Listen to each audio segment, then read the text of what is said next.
Just because I got married and became pregnant, my boss discriminated against me and planned to get me fired from the company. But she doesn't know who my husband is.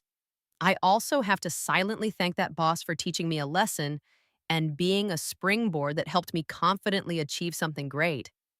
5 years, I had poured my heart and soul into Sterling and Ross, a name that echoed prestige in the sharp corridors of New York's legal district. From a wide eyed paralegal, I had clawed my way up, proving my mettle through intricate commercial litigation. My colleagues respected my meticulous approach and unwavering resolve. The senior partners consistently lauded the incisive briefs I painstakingly crafted. My life had found a steady rhythm, a predictable cadence of long hours and intellectual sparring until the subtle shift within my own body heralded a seismic change. The day the pregnancy test flashed its double lines, the cacophony of the city outside my window seemed to fade into a muted hum. A tidal wave of joy and trepidation washed over me. Michael, my husband, had enveloped me in a bear hug, his eyes mirroring the boundless happiness swelling within me. We had dreamt of this moment, nurtured its possibility through countless quiet evenings. Yet beneath the elation, a faint disquiet began to take root. Sarah Jenkins, my senior partner, a woman sculpted from ambition and draped in an icy professionalism, held a formidable presence within the firm. Before my news, our relationship had been professional, bordering on cordial. She had recognized my dedication and trusted me with significant cases. In rare moments outside the demanding schedule, she had even shared glimpses of the arduous path of a woman navigating the cutthroat world of law. I had admired her steely resolve, her unwavering independence. But a palpable shift occurred in the sterile air of our shared office after my announcement. The sharp, practiced smile Sarah usually wore seemed to sharpen, further edged with a frost that hadn't been there before. The warmth in her gaze was replaced by a distant coolness, sometimes even a flicker of something akin to resentment. Team meetings, once collaborative, now felt like tense interrogations, where my contributions were often dismissed or outright ignored. My caseload dwindled. The complex cases I had been diligently building were reassigned with abrupt efficiency to Olivia, a bright eyed junior associate whose dedication was yet untainted by the demands of family life. In their stead, I was handed mundane administrative tasks work that felt like a deliberate demotion fit for a newly minted paralegal. I felt like a superfluous cog in the firm's formidable machinery, increasingly isolated amidst the bustling activity. Whispers followed me like shadows in the hallways. Snippets of hushed conversations, less productive a liability, reached my ears sharp and unwelcome. The pressure mounted a suffocating weight of professional insecurity layered upon the burgeoning physical changes. I doubled my efforts, determined to prove that my pregnancy would not diminish my capabilities, but my attempts felt like shouting into a vacuum. The breaking point arrived on a bleak Friday afternoon. A crucial presentation to the executive committee regarding a major project, one I had meticulously planned for months, was scheduled. Sarah had reviewed the detailed proposal a week prior, offering no critiques, no suggestions for revision. I had walked into the boardroom that day with a quiet confidence, but under the harsh fluorescent lights, Sarah's betrayal unfolded with chilling precision. Her voice, usually measured and controlled, was laced with a venomous edge as she dissected my proposal, painting a damning portrait of incompetence and negligence. She attributed my supposed failings directly to my pregnancy, suggesting my clouded judgment rendered me incapable of handling the firm's demands. Finally, with a theatrical flourish, she recommended my immediate suspension. I stood there, the blood draining from my face, the weight of her accusations crushing me. The sterile air of the boardroom seemed to thicken each accusatory word a physical blow. My attempts to defend myself caught my throat, choked by a wave of disbelief and humiliation. Just as the silence in the room became unbearable, a deep, resonant voice cut through the tension. "I beg to differ, Miss Jenkins. There appear to be some inaccuracies in your assessment." Every head swiveled towards the speaker. My own breath hitched as I recognized the distinguished figure rising from the far end of the mahogany table. Robert Sterling, one of the firm's founding partners, a man whose presence usually graced only the framed portraits adorning the office walls. I had never interacted with him directly, and seated beside him, his gaze unwavering as it locked onto Sarah, was Michael. Dressed in a sharp charcoal suit, his usual gentle demeanor replaced by a steely resolve I had rarely witnessed. A wave of shock washed over me. I had deliberately kept my personal life, my connections separate from my professional world. Only a handful of close colleagues knew my father was a retired, respected lawyer, but none were aware of his close partnership with Mr. Sterling in the firm's early years. And Michael? He was a talented architect, his family's firm having a long standing business relationship with Sterling and Ross. Sarah's composure, usually unshakable, flickered. A subtle tremor ran through her perfectly manicured hands. Mr. Sterling continued, his voice calm, yet imbued with an undeniable authority. I have been following this project closely. Ms. Your last name. S proposal is a comprehensive and thoroughly researched document. I find no basis whatsoever for questioning her competence. Michael's voice when he spoke was firm and unwavering. I concur with Mr. Sterling. I have reviewed the proposal myself, and it reflects Miss Your last name. It's a characteristic diligence and expertise. His eyes met mine, a silent testament to his unwavering belief in love. Sarah attempted a rebuttal, but the sharp edge in her voice had dulled, replaced by a nervous tremor. Her accusations sounded hollow, flimsy against the solid wall of Mr. Sterling's and Michael's conviction. Murmurs rippled through the executive committee, their gazes shifting from suspicion to surprise, and finally to a dawning understanding of the injustice unfolding. The truth began to unravel. A few brave colleagues witnessing the blatant unfairness spoke up, recounting the subtle ways my responsibilities had been eroded, the cold dismissiveness of Sarah's interactions with me in recent months. Finally, Mr. Sterling turned his gaze back to Sarah, his expression a mixture of disappointment and stern disapproval. Miss Jenkins, he said, his voice carrying a weight that silenced the room, I find your conduct reprehensible. Sterling and Ross prides itself on fairness and respect. To treat a valued employee with such blatant prejudice solely based on her pregnancy is a grave violation of this firm's core values. The immediate aftermath of Mr. Sterling's pronouncement was a maelstrom of hushed conversations and nervous glances. Sarah, her face a mask of disbelief and fury, was escorted out of the boardroom by a somber-faced HR representative. The executive committee, initially stunned into silence, erupted into a flurry of discussion, their previous skepticism replaced by a palpable sense of unease and a dawning recognition of their oversight. Mr. Sterling, however, maintained a calm demeanor, his gaze occasionally softening as it rested on me. Michael's hand remained a reassuring presence on my arm, his silent support a tangible anchor in the swirling emotions. Miss Your last name. Mr. Sterling began, his voice regaining its usual authoritative tone. I extend my deepest apologies for the ordeal you have endured. The actions of Miss Jenkins do not reflect the values of this firm, and I assure you appropriate measures will be taken. He then addressed the rest of the committee, his words firm and resolute. We will conduct a thorough review of this matter. Such behavior will not be tolerated at Sterling and Ross. The meeting adjourned shortly thereafter, leaving a lingering tension in the air. Michael and I were ushered into Mr. Sterling's private office, a spacious room overlooking the bustling cityscape.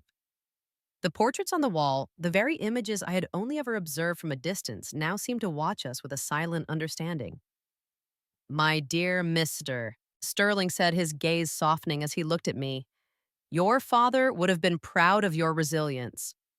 A wave of emotion washed over me at the mention of my father, a man I had always admired for his integrity and unwavering ethical compass. He spoke of you often, even after his retirement. He always believed in your talent. He then turned to Michael, a hint of a smile playing on his lips. And you, young man, your timing was impeccable. Your father and I go back a long way. He always spoke highly of your discretion. Michael offered a respectful nod. We both felt it was the right moment, Mr. Sterling. Your last name shouldn't have had to endure such treatment. As the days turned into weeks, the promised review took place.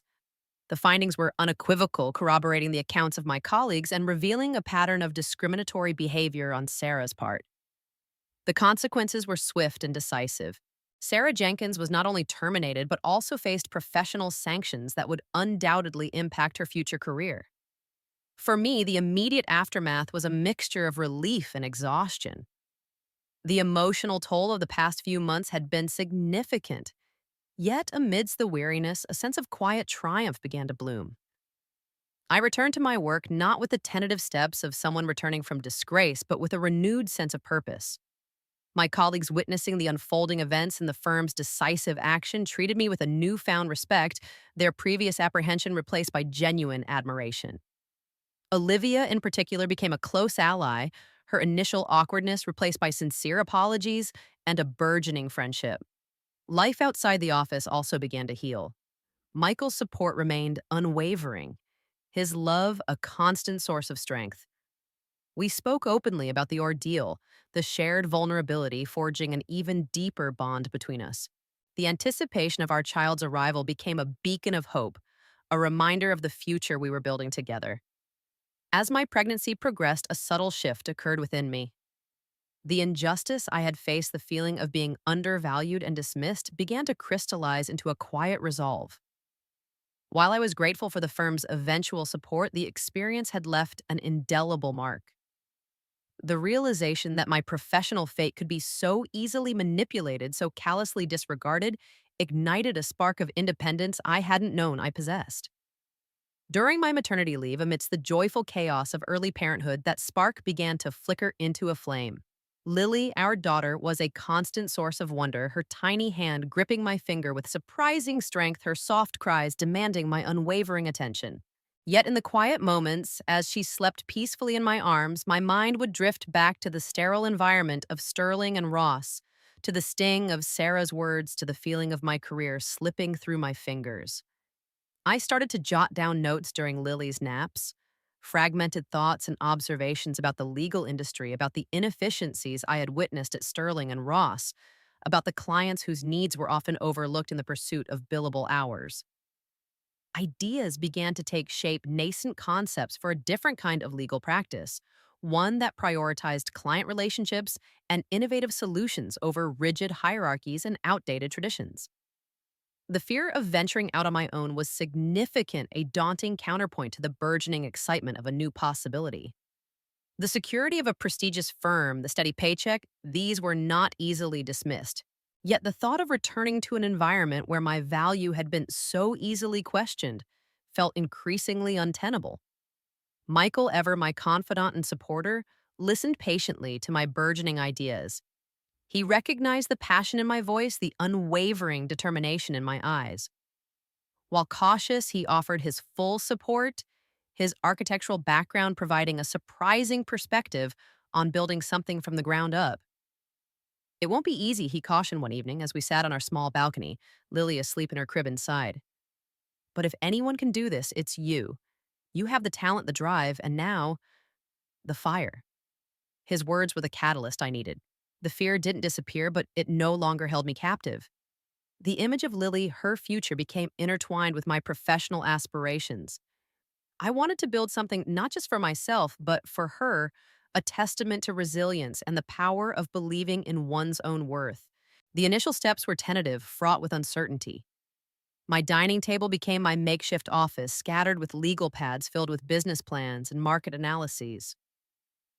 My network, carefully cultivated over years at Sterling and Ross, felt suddenly distant, the professional camaraderie tinged with a polite reserve. Funding was a significant hurdle. Maxing out my remaining credit cards felt like a precarious leap of faith. The local coffee shop with its free Wi-Fi and ambient noise became my unofficial headquarters, the baristas, eventually recognizing my determined face and my increasingly complex coffee orders. The first few client meetings were nerve-wracking. Presenting my ideas, the very concepts that had been dismissed at my former firm, felt like bearing my soul. I braced myself for rejection for the polite dismissals I had become accustomed to. Instead, I was met with curiosity, with genuine interest in my fresh perspective. Small victories began to accumulate. Each new client, a validation of my vision. Word of my new venture began to circulate within the industry initially, as whispers then as more confident pronouncements. At a legal conference I attended on a shoestring budget, I overheard a group of my former colleagues discussing my little solo practice, their tone laced with a mixture of amusement and condescension. The sting was still there, but it was now accompanied by a steely resolve. Their underestimation fueled my determination. 6 months in my small firm began to gain traction. My focus on personalized client service and innovative legal strategies resonated with businesses seeking an alternative to the traditional, often impersonal approach of larger firms. I hired my first employee, a brilliant paralegal who had also experienced the sharp edge of corporate restructuring. Our tiny office, barely larger than a walk in closet, buzzed with a shared sense of purpose. Then came the whale. Their largest remaining client, a multinational corporation whose legal needs were substantial and complex. Landing them would be a game changer, a validation of everything I had risked. I immersed myself in researching their business, identifying their pain points, crafting a pitch that addressed their specific needs with a level of detail and insight that my former firm had consistently overlooked. But getting past the gatekeepers, the phalanx of assistants and junior associates guarding the decision makers proved to be a formidable challenge. That's when the calls began. Day one, I called every department, my voice a polite but persistent probe met with a wall of practice deflections. Day three, I meticulously mapped out the company's organizational structure on LinkedIn, identifying potential allies and key influencers. Day seven, my voice was now recognizable to the receptionist, the polite deflections replaced by curt refusals. I changed tactics, posing as a researcher for a fictitious industry publication, gathering small pieces of information, piecing together the puzzle. By day 14, I had names, direct lines, email addresses, communication patterns. I knew who arrived early, who stayed late, who answered their own phone after hours. My spreadsheet became a treasure trove of intelligence. My small team watched with a mixture of awe and concern as I relentlessly dialed each call, a calculated risk, each rejection, a lesson learned. Call number 37 was the crack in the wall. A mid level manager, surprisingly receptive, remembered my work from a conference years ago. He couldn't make the final decision, but he offered me 5 precious minutes with someone who could. Call number 49 was the invitation. Our board is reviewing strategic partnerships next Thursday. We have a 20-minute slot that opened up. Can you present? Could I present? I had been preparing for this moment since the day my key card turned red. The days leading up to the presentation were a blur of intense preparation. My small team, fueled by adrenaline and a shared sense of purpose, worked tirelessly, refining the pitch, anticipating every possible question, creating backup slides for every conceivable scenario. We rehearsed until the words flowed seamlessly, until the complex legal strategy sounded like a compelling narrative. I chose my outfit carefully, a tailored suit that made me feel both powerful and confident, a far cry from the disheveled figure who had stared back at her reflection in the bathroom mirror months ago. The morning of the presentation, as I stood before the mirror, a flicker of the old vulnerability surfaced, but it was quickly replaced by a steely resolve. This wasn't just about landing a client, it was about reclaiming my voice, my reputation, my future. Walking into the gleaming headquarters of the potential client felt surreal. The polished marble lobby, the hushed reverence of the security desk where my name was indeed on the list, the hushed whoosh of the executive elevator. It was a world I had once navigated with a sense of belonging, now approached with a mixture of trepidation and fierce determination. Nothing, however, could have prepared me for the jolt of recognition when I stepped into the opulent boardroom. Familiar faces stared back at me from across the polished mahogany table. Senior executives from my former firm, their expressions shifting from polite curiosity to stunned disbelief. "You might recognize me," I said, my voice steady as I placed my materials on the table. "I used to work for your current agency." The silence in the room was thick, almost palpable. I didn't need to mention the circumstances of my departure. Their widened eyes, the nervous glances exchanged, spoke volumes. The whispers had clearly reached them. My presentation wasn't about revenge. It was about demonstrating excellence. I meticulously outlined the shortcomings of their current legal representation, the missed opportunities, the outdated strategies, the lack of innovative thinking. I presented a comprehensive plan tailored to their specific needs, showcasing a level of understanding of their business that clearly surpassed their current counsel. I had spent 49 calls dissecting their challenges, anticipating their concerns. Any questions I asked, my gaze sweeping across the room. The silence that followed was broken by a flurry of inquiries, not skeptical challenges, but genuine interest in my proposed solutions. Questions about implementation timelines and the logistics of transitioning their substantial legal portfolio. I answered each one with the unwavering confidence of someone who had meticulously prepared for this very moment. The contract wasn't signed that day. That would have been too much like a fairy tale ending. But 2 weeks later, after several follow up meetings, the email arrived. We are pleased to inform you. Simple words that carried the weight of validation, vindication, and victory. My small team celebrated in our cramped office with cheap champagne and plastic cups, a toast to new beginnings, to the believers, to the arduous journey ahead. But in the quiet moments when the city lights twinkled outside our window, I raised a silent toast to the red beep of my key card, to the weight of the cardboard box I carried out of Sterling and Ross that fateful day, to the assistant who had unknowingly inherited my office, and to the woman who had so confidently predicted my professional demise. Their greatest mistake had been underestimating the fire.